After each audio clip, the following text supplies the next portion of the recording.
So we begin this morning with Senator Michael Bennet, a member of the Senate Committee on Health, Education, Labor, and Pensions. He was elected as U.S. Senator for Colorado in 2010.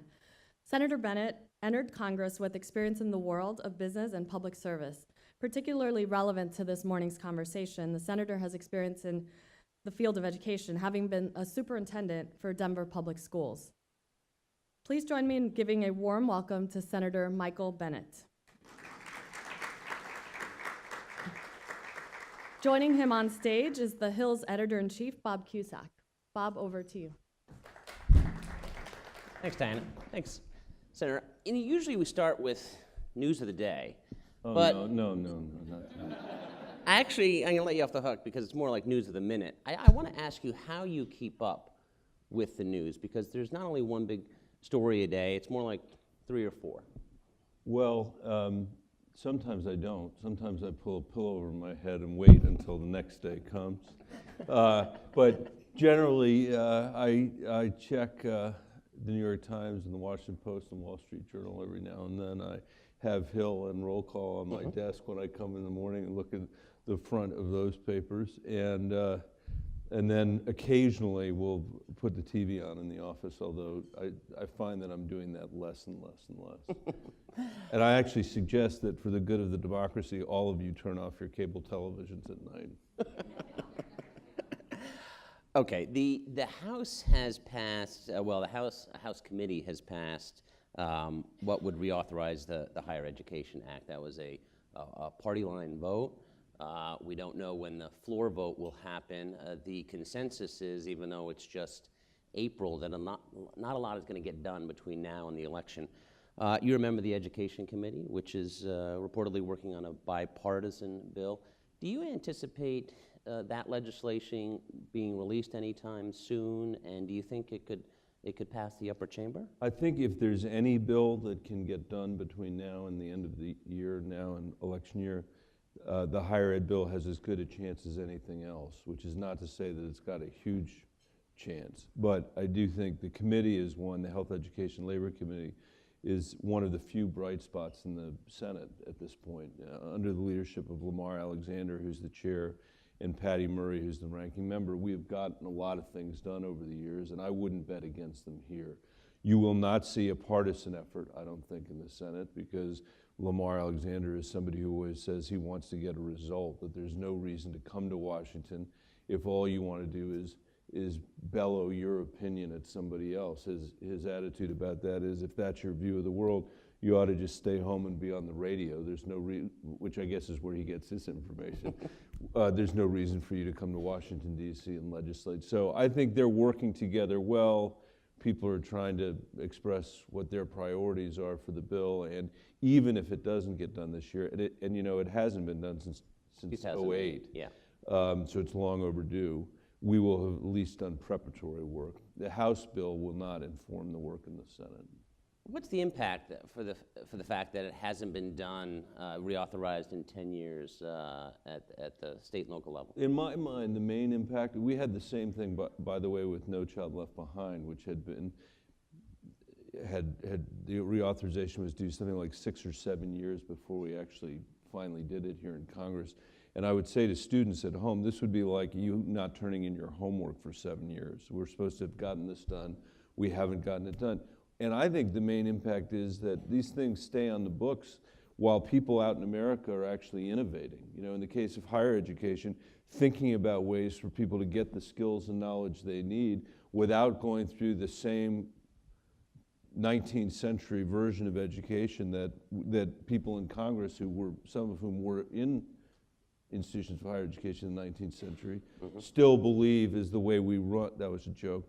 Still believe it's the way, you know, kids or young people get their education, and it's not. So if you want to support new systems of accreditation, if you want to support new ways of incentivizing universities to keep costs lower, states to invest in higher education, those kinds of things, you can't do that if you don't have a reauthorization of the higher ed bill. People will continue to do the work that they do, but not with the wind at their back in the same way it would be if we had a sensible piece of legislation reauthorized. You mentioned the No Child Left Behind Act, and that was something that was put into law by President George W. Bush. Right.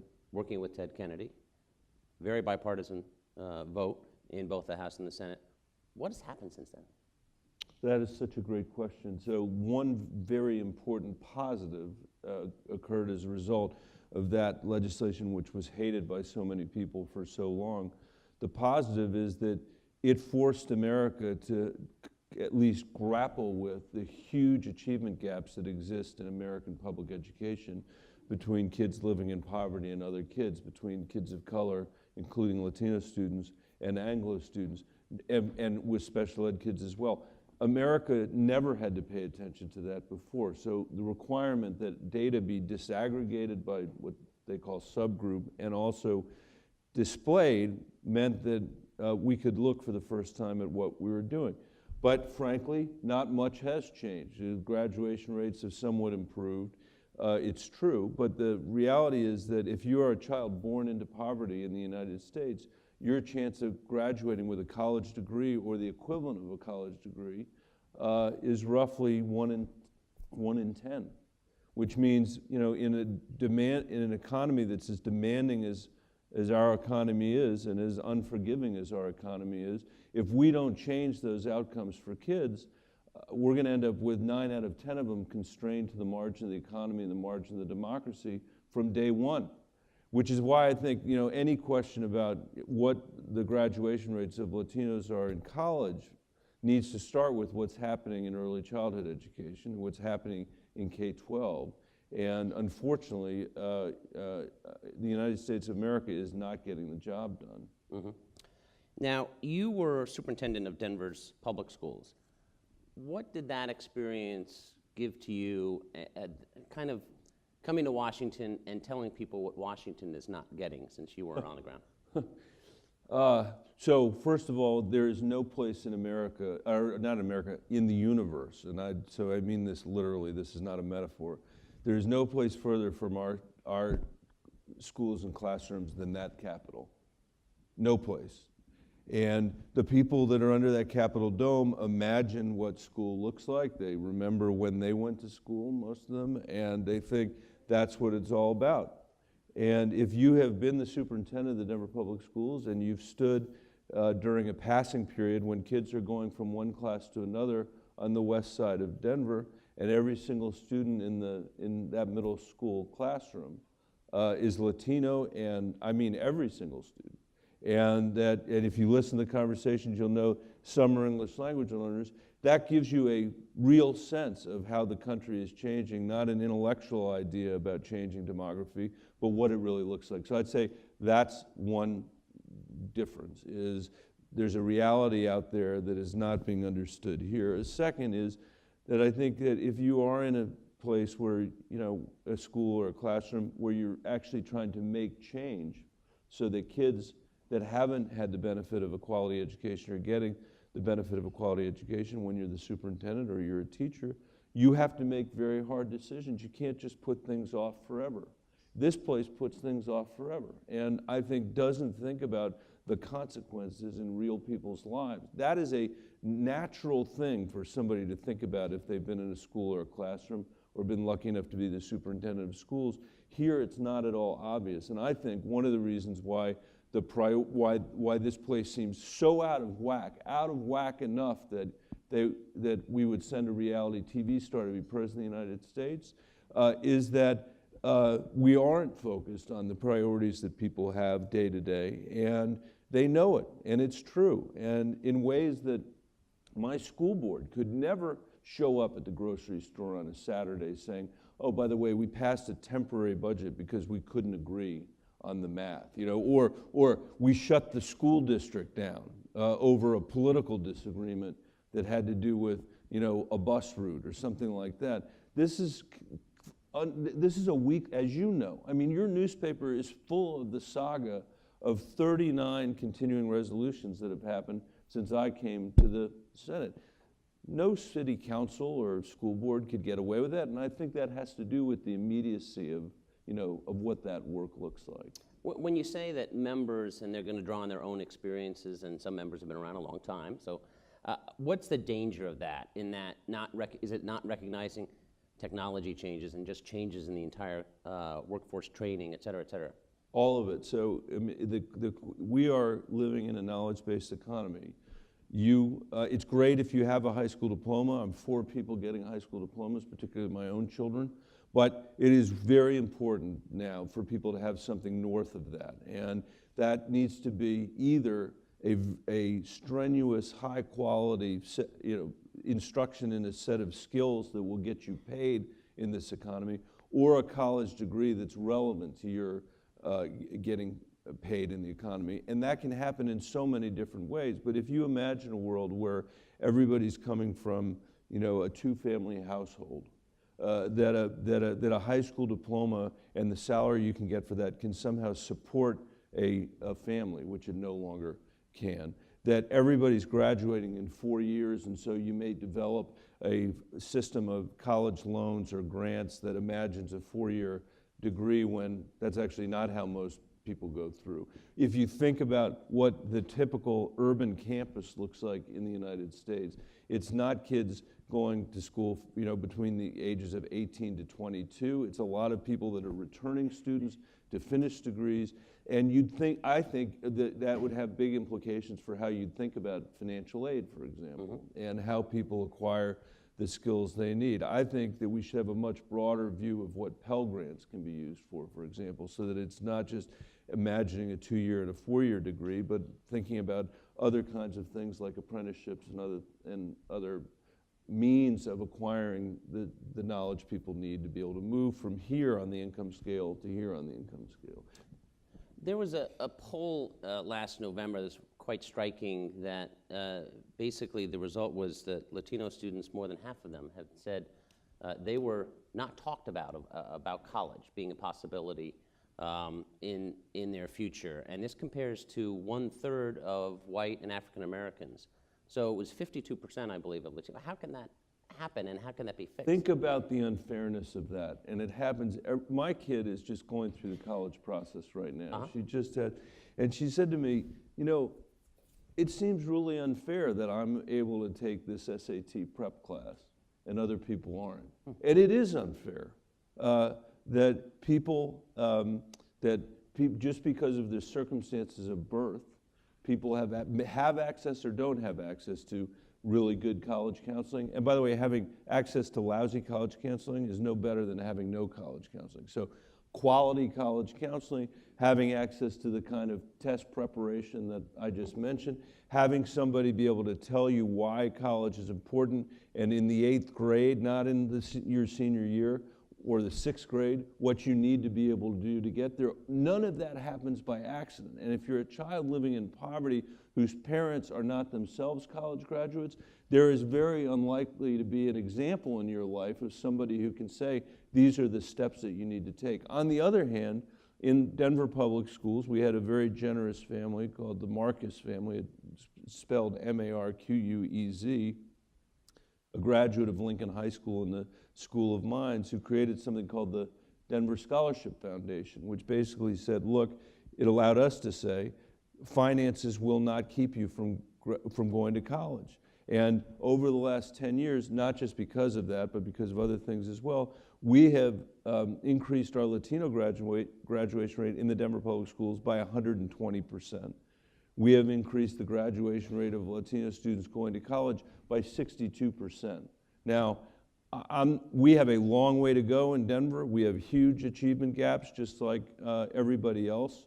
But if those numbers were true in urban districts all across America, I think we'd be feeling a lot better about the opportunity that we have.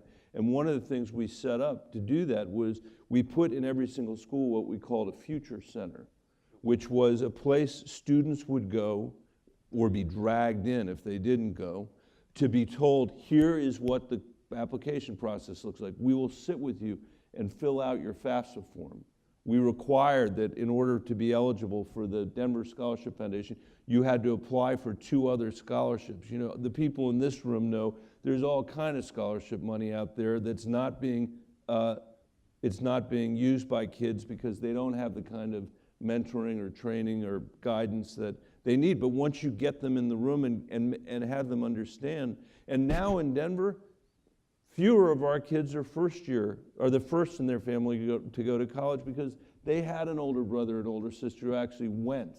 And that also can, I think, open people's eyes. But it's a good illustration of the discussion we were talking about earlier. If we were thinking about this kind, the lives of how people actually live their lives, we'd be thinking about funding places like those future centers. Mm-hmm. We'd be thinking about dramatically reducing the questions that are on the FAFSA form, which is another barrier to people. Lamar Alexander and I have a bill that would take that from something like 150 questions down to 4 or 5 questions to try to remove one more barrier that's in the way of kids that are coming from less advantaged backgrounds. You also have a bill, a bipartisan bill introduced with Senator Hatch, where you're paying for success, which has been a model for the healthcare. So can you describe that bill, and do you think that bill will be in the big education bill?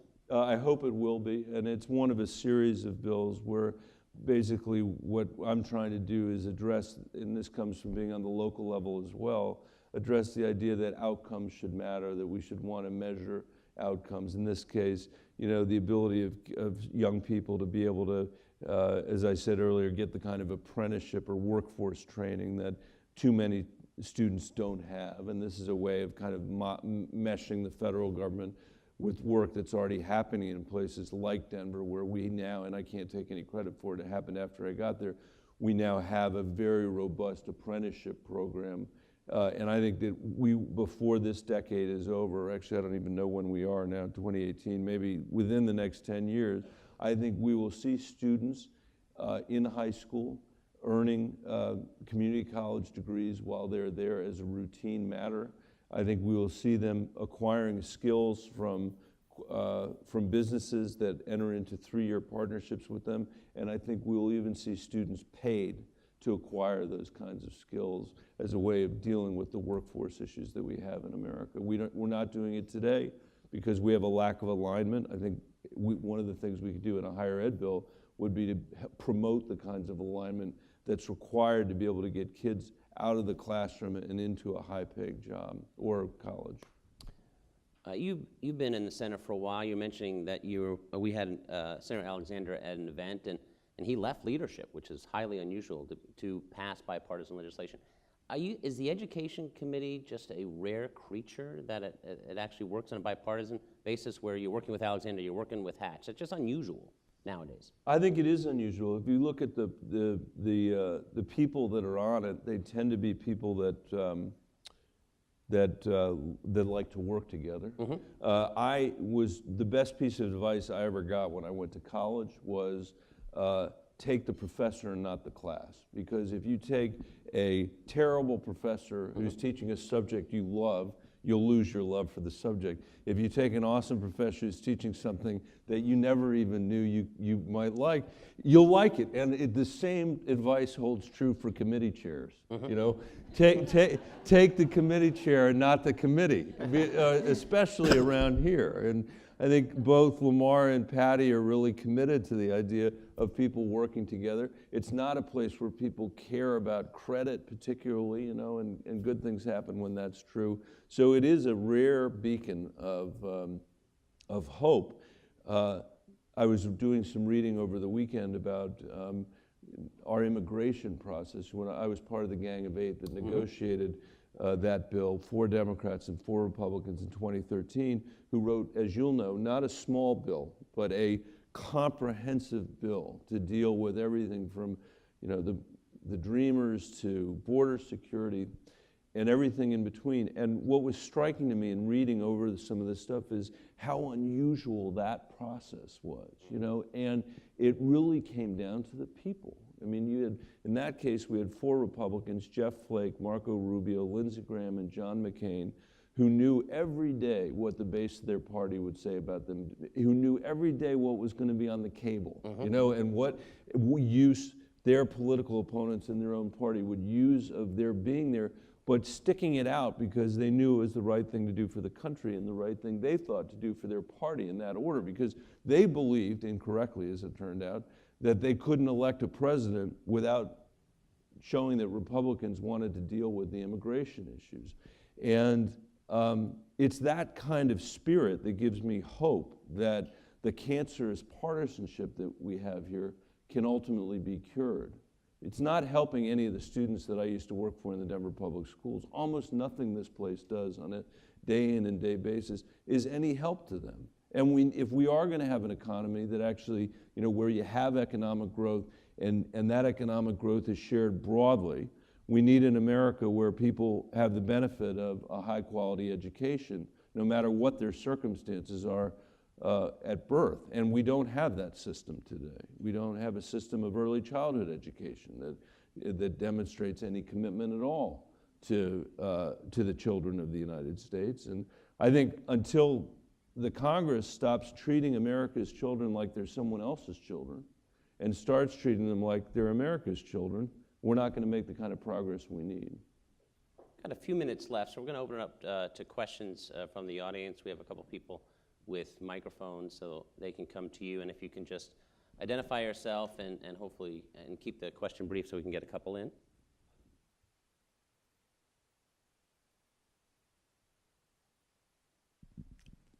Good morning, and thank you so much for your words.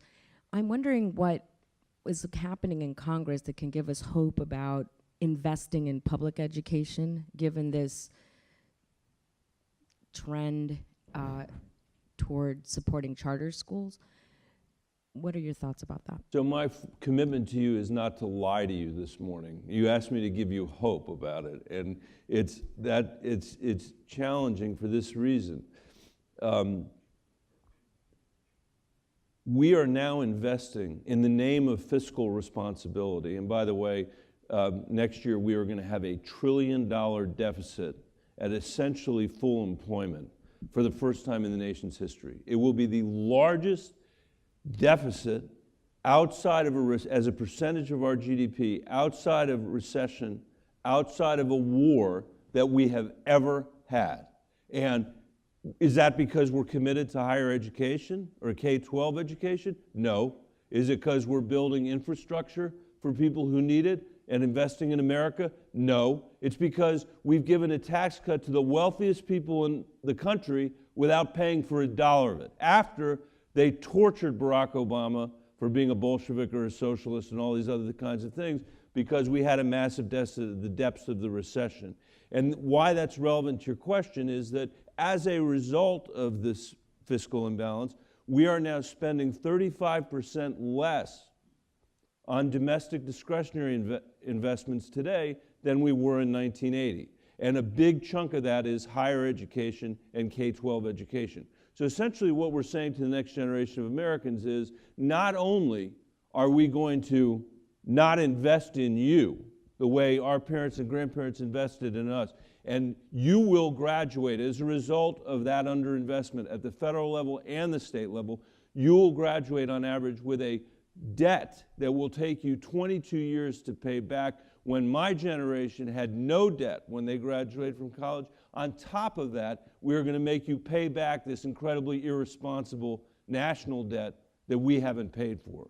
So that's what we're doing, and it's hard to give people hope. I have hope when I see things going on in places like Denver, where you see much greater percentages of kids who were not graduating and going on to college this year than 10 years ago, but those places are few and far between. And the final point I'll say on charters is, just so you don't catch me someplace saying something inconsistent with my view, having spent time in the Denver Public Schools, is that I don't much care whether it's a charter school that's public, or another public school, as long as it's a high-performing school. And I have seen the portfolio of school approach work well, or at least better than what we had before in Denver. Where I have drawn the line is on vouchers, which I do think don't actually work terribly well for kids and are part of what some people are using to dismantle public education in this country,